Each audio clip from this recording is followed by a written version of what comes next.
샬롬, 안녕하세요. 오늘은 요한계시록 9강 6장 1절부터 8절까지 하겠습니다. 요한계시록은 크게 세 부분으로 나눌 수 있는데요. 1장부터 5장까지를 서론, 6장부터 16장까지를 본론이라고 하고요. 이 본론 부분에 여러분이 잘 아시는 일곱 인, 일곱 나팔, 일곱 대접의 이야기가 있고, 이 부분이 상징이나 묵시나 예언이 많기 때문에 좀 읽기도 어렵고 해석도 어렵습니다. 그래서 조금 천천히 하겠습니다. 또 17장부터 22장은 결론 부분입니다. 그렇게 보면 우리는 지난 시간까지 서론 부분 5장까지 다 마쳤고, 오늘부터 이제 6장 본론에 들어가겠습니다.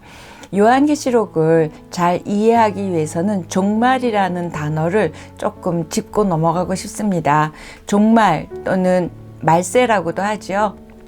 이 종말이나 말세를 다 이때가 종말이 때다, 말세야 말세, 이런 말들 많이 하시지만, 사실 종말이란 의미는 십자가 사건부터 그 이후부터 예수 그리스도가 다시 재림하실 때까지 이 시간들을 통틀어서 종말, 말세라고 합니다.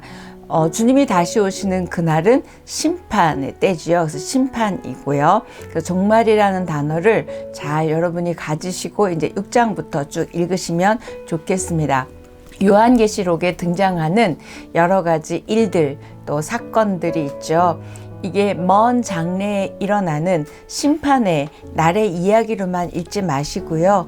오늘 우리가 살고 있는 삶의 현장에서도 이런 일들이 일어나고 있음을, 이미 종말의 때지요. 그래서 이미 이 일들이 있음을 제가 또 설명도 하지만 여러분도 그렇게 읽으셨으면 좋겠습니다. 일곱 인, 일곱 나팔, 일곱 대접. 그래서 7인 나대. 그래서 저는 이제 인나대 이렇게 하니까 여러분 앞자 따셔서 일곱인, 일곱 나팔, 일곱 대접 기억하시면 좋은데요. 6장에서 하늘 보좌에 계신 예수님께서 이제 인을 떼기 시작하시죠. 인류 미래의 계시입니다. 그래서 일곱 인을, 그러니까 6번째까지 떼잖아요. 하나씩 뗄 때마다 반복되는 단어가 있습니다. 오라, 보라입니다. 와서 봐라. 이때 올라와서 봐라. 근데 이 올라와서 자는 없고 오라, 보라가 인 뗄 때마다 나오거든요. 이 의미는 이 세상의 미래가 앞으로 어떻게 진행될지 땅에서 올라와서 하늘의 시점에서 위에서 보라는 의미가 오라, 보라라고 이야기하십니다. 1절입니다. 내가 봄에 어린 양이 일곱 인 중에 하나를 떼시는데, 그때 내가 들으니 내 생물 중에 하나가 우레소리같이 말하되 오라 하기로. 첫 번째 인을 뗐더니 2절이 묘사한 장면이 나오는데요. 2절, 이에 내가 보니 흰 말이 있는데 그 탄 자가 활을 가졌고 면류관을 받고 나아가서 이기고 또 이기려고 하더라. 이때 많은 학자들 간에 이야기가 있어요. 이 흰 말을 탄 분이 예수 그리스도다, 아니다. 그런데 많은 해석을 보니까요, 예수 그리스도가 아닌 증거가 훨씬 많고요. 저도 아니라고 해석하고 싶습니다. 왜냐하면 인을 뗄 수 있는 사람이 누구였죠? 어린 양 예수 그리스도밖에 없다는 걸 우리 5장에서 이야기했잖아요. 그렇다면 인을 떼실 수 있는 분이 예수 그리스도라서 지금 그분이 인을 떼는데, 그 말을 탄 분이 예수 그리스도는 아니겠죠. 그런 의미도 있고요. 또 이 흰 말을 탄 자가 누구냐가 중요한 이유는 이 정체가 그리스도를 가장한 적 그리스도라는 거예요. 이게 어떻게 적그리스도인지 알 수 있냐면 19장 11절 이후에도 백마가 나오는데요. 그때에 나오는 단어와 또 이때의 단어가 다르다는 거예요. 관을 쓴 것도 다르고. 그래서 19장 11절 보면, 또 내가 하늘이 열린 것을 보니 보라 백마와 그것을 탄 자가 있으니 그 이름은 충신과 진실이라. 이렇게 19장 11절에도 백마 탄 분이 있는데요. 둘 다 면류관을 쓰고 있습니다. 이 면류관은 헬라어로 스테파로스라는 단어인데요. 전쟁이나 운동 경기에서 승리한 자에게 주는 것입니다. 요 차이가 또 있고요. 그 다음에 나가서 이기고 또 이기려고 하더라. 거기 밑줄 그시면 이 시제가 이겼어요? 아니죠. 이기려고 하더라니까 결국 이겼다는 것이 아니고 이기려고 애를 쓰고 있는 거죠. 우리 예수 그리스도는 이미 이기셨죠. 그렇기 때문에 이건 예수 그리스도와 비슷한, 예수 그리스도를 가장한 그런 존재, 그래서 적 그리스도라고 학자들이 그렇게 이야기합니다. 그리고 이기지도 않았는데 면류관을 쓰고 있다는 것도 이상하잖아요. 그렇죠? 그래서 이 말 탄 자가, 흰 말을 탄 자가 거짓 존재임을 우리는 알 수 있습니다. 예수 그리스도인 것처럼 가장하고 오는 거짓 존재, 다시 말하면 적 그리스도입니다. 그러니까 6장이나 19장이나 흰말, 백마 똑같은 것 같지만 전혀 다른 두 인물, 6장에서는 적그리스도, 19장에서는 예수 그리스도입니다. 딱 그거 갖고 계세요. 마태복음에서도 그렇고요. 보면은 종말의 징조에 적그리스도가 나타날 거라는 게 가장 먼저 나오는데 이 이야기가 마태복음 24장에도 나옵니다. 분명한 건 마태복음이 계시록보다 앞이잖아요. 그런데 거기서도 이 적그리스도 이야기가 나오고 또 똑같은 저자인 요한 1서에서 4장에서도 또 적그리스도가 나오게 됩니다. 저와 여러분이 적그리스도의 어떤 정체, 목적을 알아야 되는데요. 적그리스도는 왜 나타났죠? 혼란을 주고요. 혼동을 일으킵니다. 진짜 같은데 달을 이자의 끝단자죠. 조금 다른 거죠. 그래서 우리가 아는 이단들 있잖아요. 근데 그들도 똑같이 하나님 얘기하고요. 십자가도 이야기합니다. 그러나 예수 그리스도를 인정하지 않지요. 그래서 그리스도인들을 헷갈리게 하고 진리와 또 사이비를 저희가 구별하지 못하게 하는 게 이 적그리스도의 정체이고 목적입니다. 또 6장 1절 2절이 말하고자 하는 의도는 말세가 오면 가장 큰 재앙의 원인은 바로 정치나 경제가 아니라 진리임을 알 수 있습니다. 일곱인, 일곱 나팔, 일곱 대접 중에서도요, 이제 앞으로 쭉 나오겠지만 첫 번째로 소개되는 재앙이 적그리스도입니다. 일곱 나팔도 그렇고 일곱 대접도 그렇습니다. 적그리스도는 그리스도인들을 향해 적대감을 고취시키는 일을 뒤에서 하고 있는데요. 그래서 그리스도인들을 무시하거나 그 믿음을 무시하고 경멸하고 적대하는 그런 사회 풍조, 또 그런 일들을 이루는 게 바로 적그리스도입니다. 그래서 말세가 다가올수록 적그리스도를 조심해야 하는데 좀 전에 말씀드린 것처럼 요한일서 4장이 바로 적그리스도를 분별하는 방법을 말씀해 주시는데요. 여러분이 한번 요한일서 4장 1절에서 3절까지 읽으셨으면 좋겠습니다. 제가 조금 그 뒷부분만 좀 읽어드리면 예수 그리스도께서 육체로 오신 것을 시인하는 영마다 하나님께 속한 것이요 예수를 시인하지 아니하는 영마다 하나님께 속한 것이 아니니 이것이 적그리스도의 영이니라. 오리라 한 말을 너희가 들었거니와 지금 벌써 세상에 있느니라. 지금 벌써 세상에 적그리스도가 있다고 요한일서 4장은 말하고 있습니다. 저와 여러분 삶 가운데 이미 깊숙이 들어와 있죠. 그들이 예수 그리스도를 인정하지 않고 가장하고 결국 유사 복음주의자들이죠. 헷갈립니다. 이게 바로 진리를 왜곡하게 하고 그다음에 우리들을 미혹하게 하죠. 그래서 이 말세의 때에는 진리 전쟁, 사랑 전쟁이라고 제가 신약 설명드릴 때 말한 것처럼 지금 진리 전쟁이 일어나고 있습니다. 3절 4절입니다. 둘째 인을 떼실 때에 내가 들으니 둘째 생물이 말하되 오라 하니 이에 다른 붉은 말이 나오더라. 그 탄 자가 허락을 받아 땅에서 화평을 제하여 버리며 서로 죽이게 하고 또 큰 칼을 받았더라. 둘째 인에서는 이제 붉은 말이 나옵니다. 붉은 말을 탄 자가 일시적인 허락을 받아서 화평을 제하여 버리고 서로 죽이려고 큰 칼을 받는데요. 화평을 제하여 버리고 큰 칼을 받았다는 이야기는 뭐죠?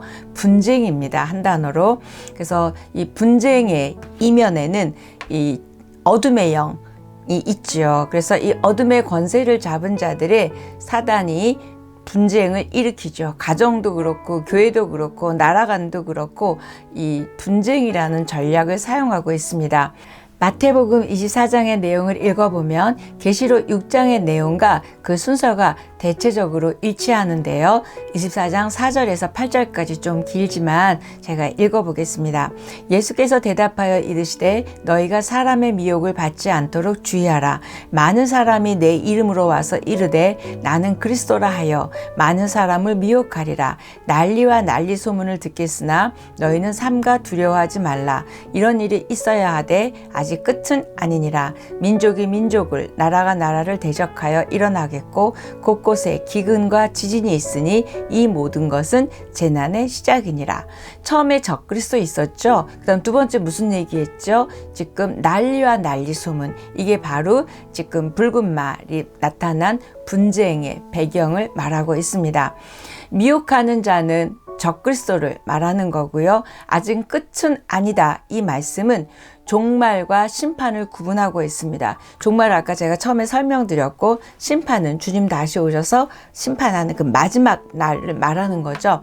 그래서 지금 마태복음 24장을 보면 종말의 때와 지금 심판을 구분하고 있습니다. 저와 여러분이 분쟁을 일으키는 사단에게 속지 않아야 합니다. 그래서 교회나 가정이나 관계 가운데 이 진리 안에서의 일들 또 화평이 넘쳐야 되죠. 그래서 진리 전쟁, 사랑 전쟁 너무 중요하고요. 이 분쟁하게 하는 이 어둠의 영들에 속지 않기를 바랍니다. 화평을 이루어가는 것이 붉은 말을 탄자의 계략에서 우리가 이기는 거고요. 또 종말을 사는 바른 태도입니다. 5절, 6절입니다. 셋째 인을 떼실 때에 내가 들으니 셋째 생물이 말하되 오라 하기로 내가 보니 검은 말이 나오는데 그 탄자가 손에 저울을 가졌더라. 내가 네 생물 사이로 나는 듯한 음성을 들으니 이르되 한 데나리온의 밀 한 대요 한 데나리온의 보리 석 대로다. 또 감람류와 포도주는 해치지 말라 하더라. 세 번째 인을 뗐더니 이제 검은 말이 나옵니다. 그런데 이 검은 말을 탄 자가 손에 저울을 들고 있대요. 저울은 무게를 다는 거죠. 결국 무게를 다는 거 어디랑 연결되냐면 경제 활동과 연결되는 물건이 바로 저울입니다. 지금 저희들은 디지털 저울이나 이렇게 올려놓는 걸 사용하지만 얼마 전까지만 해도 우리 왜 이렇게 저울 위에다 물건 올려놨잖아요. 그래서 지금 경제 활동에 대한 이야기입니다. 한 데나리온은 그 당시에 노동자가 하루 일하고 받을 수 있는 최저 임금이었다고 합니다. 그리고 성경학자들에 의하면 이 한 데나리온으로 밀 8대를 살 수 있었대요.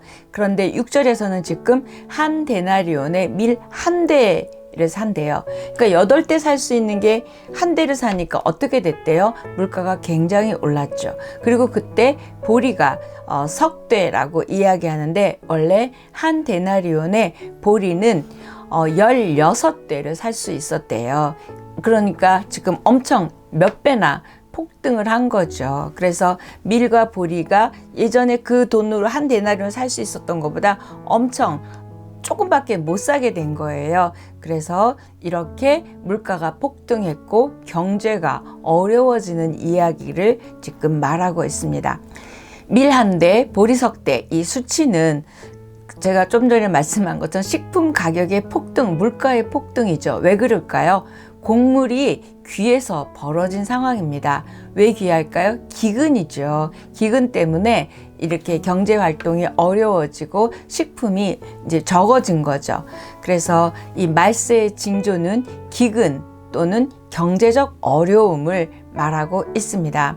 검은 말을 탄 자가 말세에 임할 기근을 지금 경고하고 있는 내용입니다. 7절, 8절 넷째 인입니다.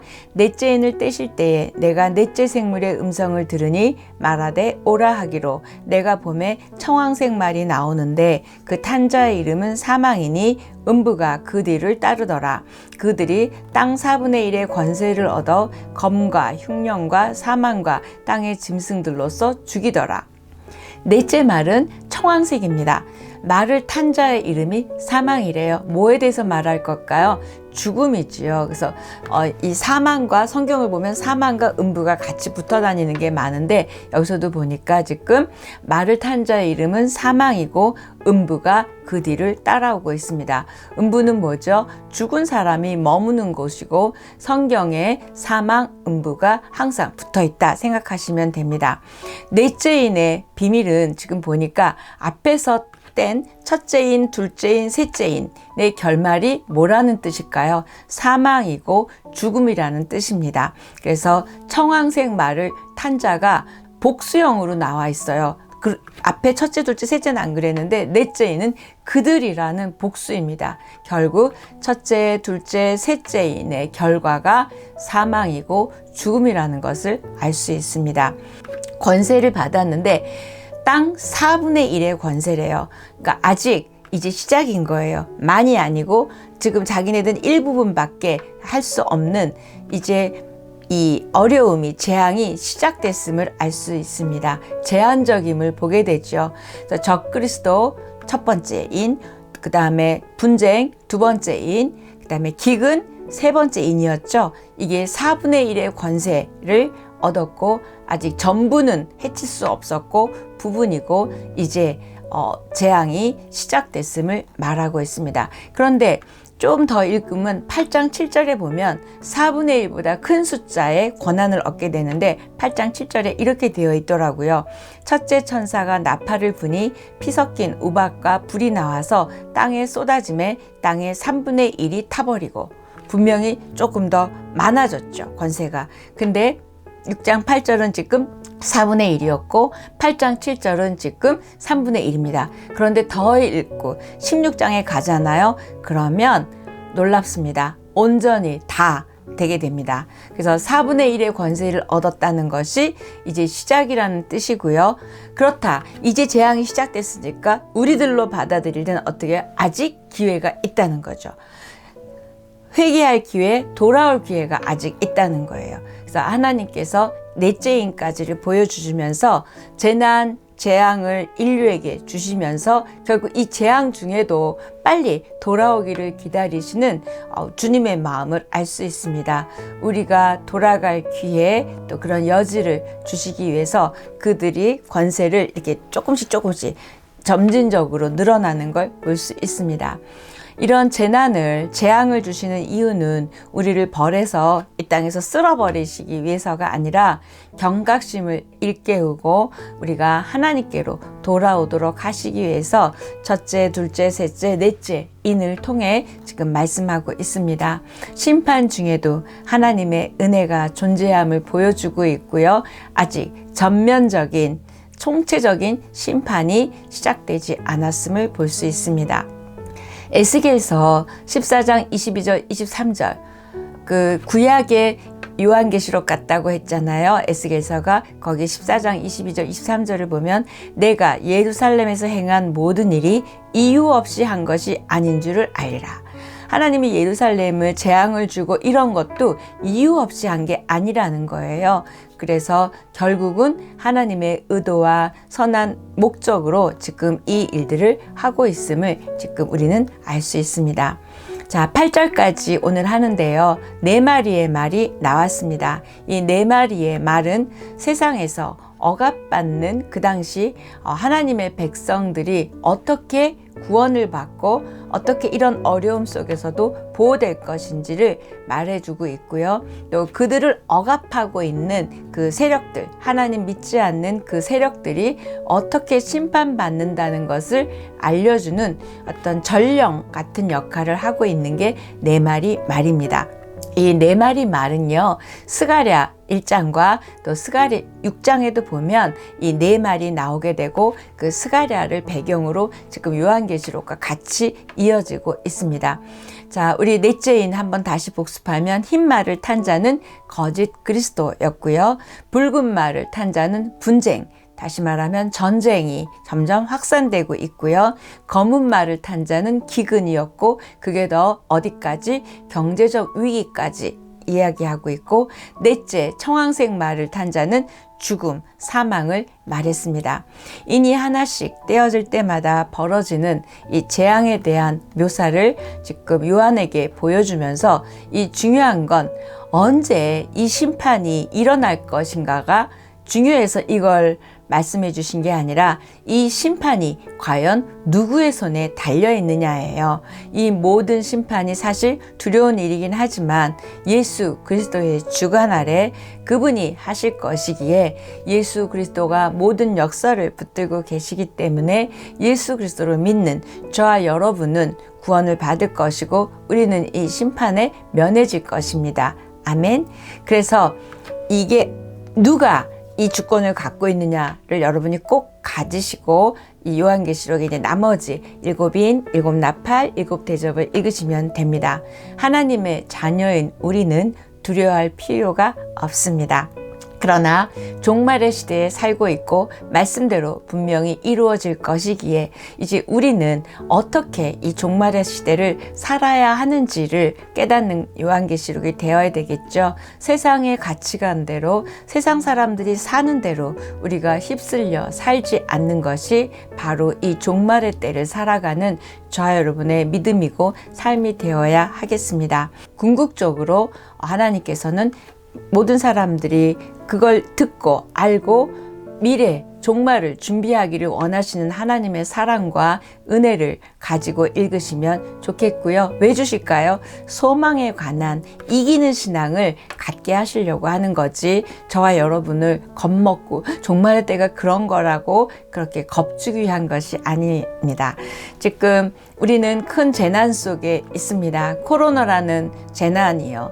전에 없는 정말 어려운 시간을 보내고 있는데요. 하나님이 이 시간을 통해서 우리를 일깨우시고 하나님께 다시 집중하고 하나님께 돌아가는 시간이 되어야겠습니다. 그래서 이 전 세계적인 재난을 통해서 우리의 소망이 정말 무엇이고, 우리의 소망이 진정 누구에게 있고 어디에 집중할 것인가를 다시 한번 생각하는 그런 우리의 믿음이었으면 좋겠고요.